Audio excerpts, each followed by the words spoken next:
Welcome back everyone to Bevvy Live for Fèis 2025. The sun is out. I don't know about you, Ross, but I've got that Friday feeling. We're at Bunnahabhain. You must be full of joy. I think, considering how it was last year, go and watch that video when it was torrential rain. I am so delighted to be here, experiencing the tropical coast of Islay. Yeah. And also looking forward to trying 3 releases from the Bunnahabhain distillery that are kind of a roll back in time. Yeah, they're sort of simplifying. So we've got 2 Fèis releases, one's kind of wider market release. Yeah. And I think for me it's nice because it's going back to basics, going back to what they do well. So yeah, really excited to try them. Let's get in and try it. Off we go.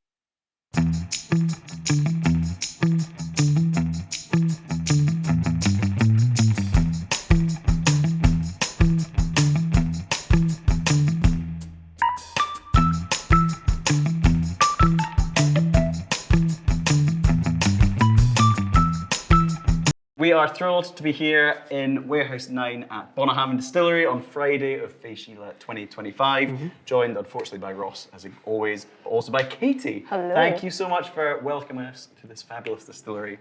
For those who are completely new, who unfortunately have never seen any previous videos of ours, can you give a quick overview of what you do here at this distillery? So hello, I am Katie and I am Bunnahabhain's Visitor Centre Coordinator. So yeah, this is my 3rd time. Yeah, you're an experienced whiskey sampler with the Bevvy boys. Exactly, yeah. So yeah, sick of the sight of us by now. So we've got a very busy table. Yeah. Is the first thing that comes to mind, and not just because of the Tartan. slightly garish tartan, but it does the job. We have 3 bottles, which we're going to try today. So this is part of a new series that Yes. Bunnahabhain are doing. Is that correct? Yes. Are you able to give an overview of what is going on here? So this is the first leg of our Western Home collection. So it's part of a 3-year series that we're doing at Bunnahabhain.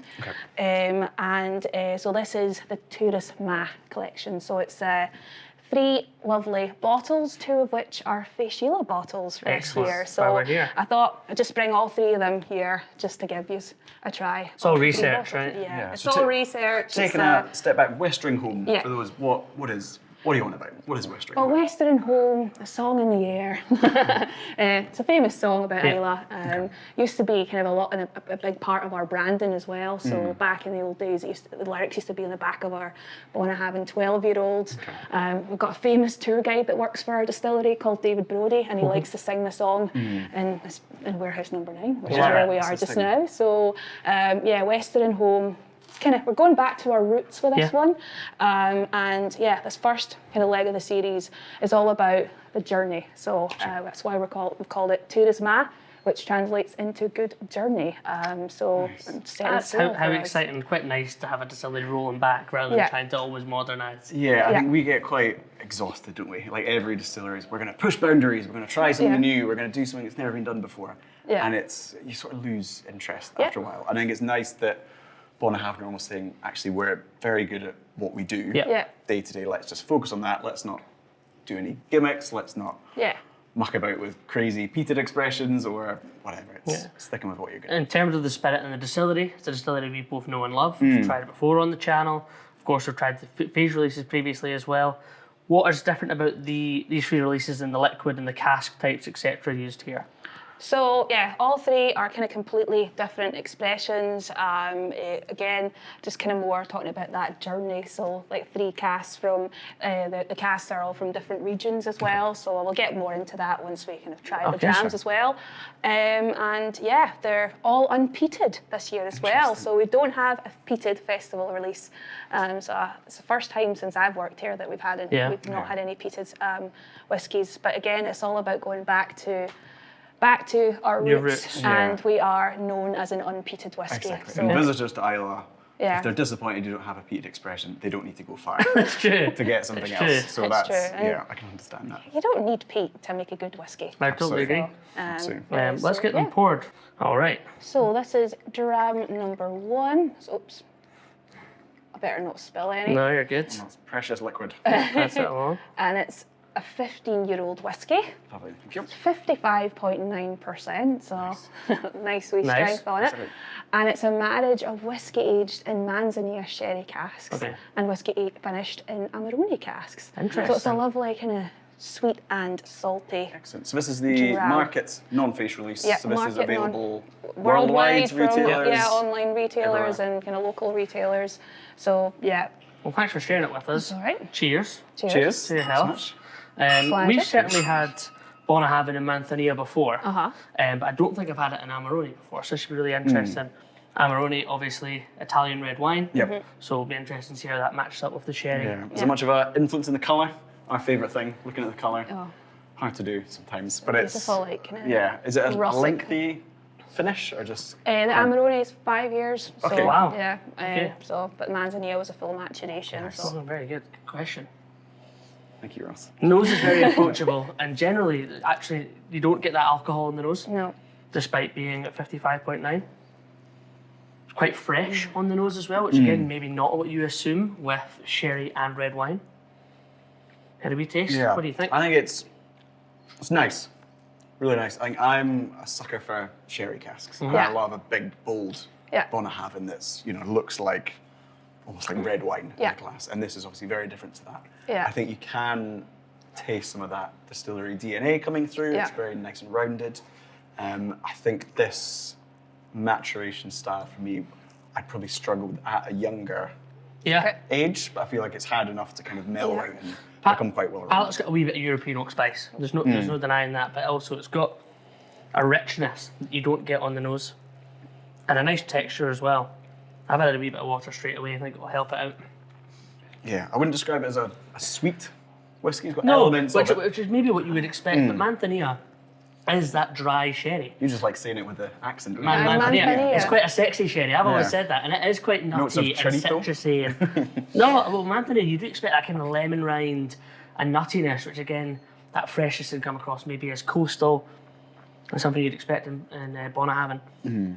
Haven't had a wee bit of water. The nose hasn't changed very much for me. No. No. Still pleasant though. Do you think it's? Can you taste Well, this? the palate is sweeter now. Yeah.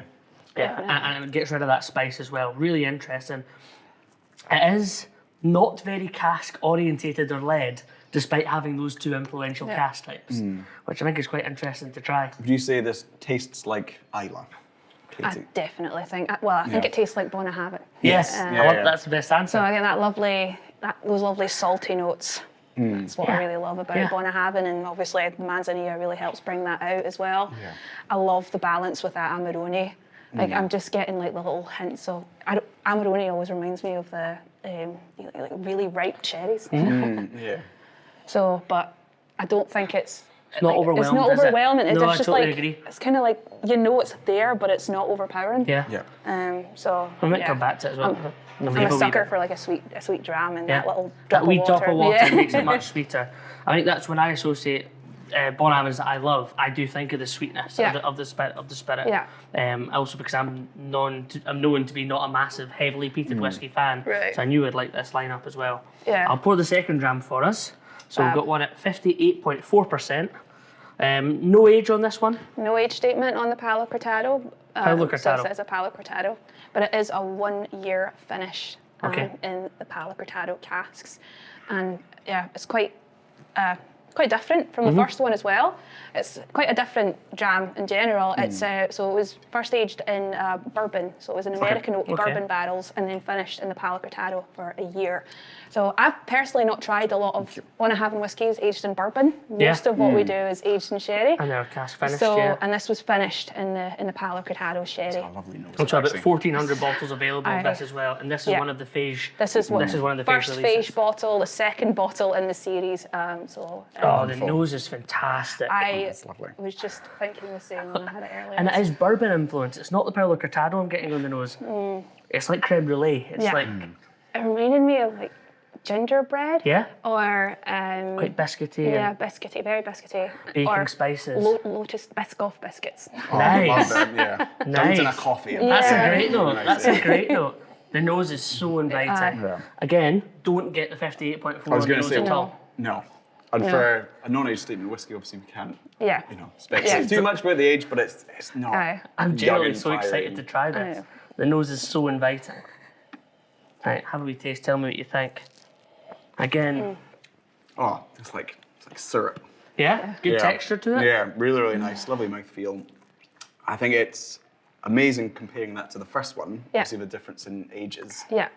If you were given those blind, you'd struggle to say, well, this is the young one and that's the kind of older I one. mean, it could be 15 years old. Yeah. You don't No, know. it could be even older. It's a mystery. The palate's excellent, and again, drinks well at 58%. Yeah. Like, that's incredibly easy drinking. Dangerously good. What's your thoughts? Because you said you're not used to bourbon and Bunnahabhain. I'm not really used to bourbon Bunnahabhain. I love the kind of buttery mouthfeel I get from this buttery, one. biscuity. Buttery, These are biscuit, all you're the bees. spot All on. the bees are there. Buttery, biscuity, bourbon, All the bees. Bunnahabhain. I love it. That's lovely. You're having a wee bit of water. I'm nervous to add water because I love it so much. Yeah. Also, despite it being aged in the bourbon barrel, and I think it's got a different mouthfeel from most of the whiskies that I've personally had from Bunnahabhain, I still get that orange. So like I get orange in every Bunnahabhain. I don't know if you're getting orange from that, but like it's like a little bit of orange marmalade. Yeah, there definitely is. On the buttery bourbon biscuit. Yeah. Paulo Cortado, again, not a massive influence here despite it being a year's finish, which again, don't think is bad. Maybe that sweetness is coming from the sherry, but again, it seems like a bourbon sweetness on the nose and the palate to me. Yeah. I'd say with a few drops of water, it obviously changes. I think it's lovely. I've actually not added water to that yet. Me neither. For me, it's I maybe feel a little inclined. bit, opens up a touch, but it becomes a wee bit thinner. Okay. I quite like that full intensity Yeah. of the cask. The and buttery. sparkle. The nose is even sweeter. This is a really, really sweet nose. I think we should make candles from this, but it would be a bit of a waste, but yeah. So this one was, as we say, a Fèis release and limited to 1400-ish 1400s. Yeah, 1400, and they're all numbered as well. Nice. Okay. Yeah, And in so- terms of the distillery's approach to Fèis bottlings in general, This this is year- quite a change from previous years. Yes, so these two bottles, the two Fèis bottles, are exclusively available from our distillery. Brilliant. So it's our online shop as well as our Yeah. physical distillery. So, yeah. Yeah, it's a nice way of rewarding people who Who have come over. make the effort, well, make the expense. It's to- all about to visit. Western home. It's all about about the Turas, Western home. Turas Math, about the journey. So setting What sail. a pro Katie is. So yeah. No, really, really nice. So And really it- all it's- kind of links. if you get that reward from coming and visiting a distillery, Yeah. meeting people like yourself, meeting the team, Yeah. and then trying this old school Yeah. version of Bunnahabhain, really interesting. And the to whiskey try. always tastes better at the distillery as well. Oh, In a warehouse, 100%. in a warehouse in This particular. is Right, I'll let you pour the third Aye. dram, Laurie. So, Katie, I'll let you do the introduction for this. This is number 3. Yep, number What's 3. the story of this one? So this is our 19-year-old Armagnac. So this is a 5-year finish in an Armagnac cask. Nice. This is also a very limited bottle as well because it's a single cask release. Wow. So Wow. yeah, very I'll pour myself a interested. bit extra. Again, it's very different from the other two. I've never had a Bunnahabhain finished in Armagnac. No. So it's fairly similar to cognac, Yeah. but obviously from the Armagnac region. Yeah. How is that cask type going to affect a Bunnahabhain for you? So for this one, particularly, like I was getting a lot of the kind of the fruitiness was really coming through on that for me, especially on the nose, like kind of dried fruits. It's very elegant. on the Yeah, nose for me, very, actually. very. So yeah. 50.2%. And Yeah. again, you said single cask, 558 bottles available. Yeah. Thank you so much for sharing that. Yeah, no, it's Um, very special. The nose, actually, to me, does smell very elegant. It's Yeah. light and it's fresh. It doesn't smell old. It Yeah. doesn't smell oaky. It Yeah. doesn't smell too rich or indulgent. But just that kind of luxurious. When I like Armagnac. I don't know how much Armagnac Yeah. you've drank, Laurie. I can forget Armagnac. I like it at the time, but not so much Yeah. that I'll rush out and buy a bottle. And I would also say, Yeah. in terms of saying I like Armagnac, I drink as much Armagnac as most people do, which is not very much at Yeah. all. Yeah.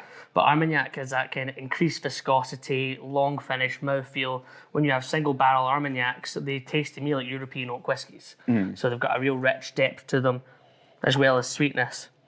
How's the palate of this? Yeah, look, it's a nice drinking strength, actually. 50.2. 50.2. Really, really nice. It's, I'm going to be slightly controversial and say it doesn't strike me as massively Bunnahabhain. Right. I kind of associate Bunnahabhain with I think it's incredible texture and Yeah. sort of weight of spirit. As I say, this is for me is quite light and quite elegant, and it's Yeah. lovely and Yeah. delicious. Yeah. But I think it maybe shows the versatility of the spirit that Yeah. it works at such different ages, different cast types, Yeah. different strengths. Well, it's funny, I get the orange that you mentioned in the last time on the nose here. I get that Bunnahabhain orange that you mentioned. The texture is quite different. It actually is more rich and indulgent on the palate than perhaps it looks or you would suspect. I'm going to add a wee bit water to this, even though it's, again, as you said, a good strength and a wee bit older. Yeah. What do you think, Katie? Are you enjoying it? I'm just actually enjoying it as is. It was 50. 50.2. Yeah, 50.2. So, but The nose is more shy with additional water. In terms of logistics today, obviously Bunnahabhain Day, how are you managing that demand? Because obviously this is single cask bottlings. In previous years there's been not quite fights in the car park, but there's only been queues of people struggling to get their hands on a bottle. This is first come, first serve at the first distillery, come, right? first serve. Yeah. So See how it goes. If you're quick, early bird gets the worm. Yeah. Yeah. But no, so really, of the three, Ross, is there any one that's jumping out to you? I can't believe how good the Perla Cortado is. I'm going to be honest with you. I love Bunnahabhain. Yeah. I've mentioned the 40-year-old on the channel a few times. It's like one of my ultimate drams. Yeah. That would easily be a guilty pleasure dram. I feel guilty with how much I love it. Yeah. These are interesting. This is something that's totally unique to me, not something you get very often at 1 year in Armiac finish as well. And I think it could deal with maybe some time in the glass. I'll go back and try the first one. I think this is the fun of doing something like this. Going back and, what about you? Have you got a standout? See, if you smell the first one now, it's much more nutty and toffee. A single cask for me is jumping out just because it's the most kind of distinct. It's kind of the most surprising for me. Yeah. I think we've also been fortunate being able to try lots of whiskey from lots of distilleries, and it's always the drams that sort of come out of the blue and are quite unexpected. They're the ones that I remember. They're the ones that I'm going to talk about the most. It's a single cask. Maybe I've got expensive taste, but that's the one for me that's probably a highlight. I think this has been quite good because we came last year and we loved all the Fèis releases at Bunnahabhain. We've come this year and we've loved the Fèis release at Bunnahabhain. Don't mean to interrupt, but going back to the nose of the second one. I just love the nose and I've changed my opinion. That's the best one. I don't have expensive taste. Katie, thank you so much for sharing these whiskies with no, us. Absolutely. We really thank appreciate you so it. much for coming back. And no, always a pleasure. And we'll see you next year. And next we'll year. be And beyond. off to the shop. Grab a couple of these. But yeah, all really, really impressive. And yeah, shows the range that Bunnahabhain can do. So thank you again for Bourbon, having us. Bunnahabhain, biscuity, all the best things. Cheers. Cheers. Oh. Cheers. Well, I'll pick one. There we go. Cheers. Wow, number 2 is exceptional. I love that. It's the bourbon character. Aye. What a nose. I feel quite guilty of how much I like it. Well, Ross, another fabulous session at Bunnahabhain on this beautiful Friday morning. What a great experience and great drams as well. I don't want to leave. So a day like today, that was excellent, and also maybe one of the best Bunnahabhains I've ever had.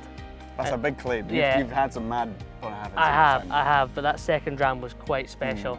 Now, we're going over there. Off to Jura. We are off to It's Jura. a double whammy on this Friday, so ready to go? Let's do it. Let's do it.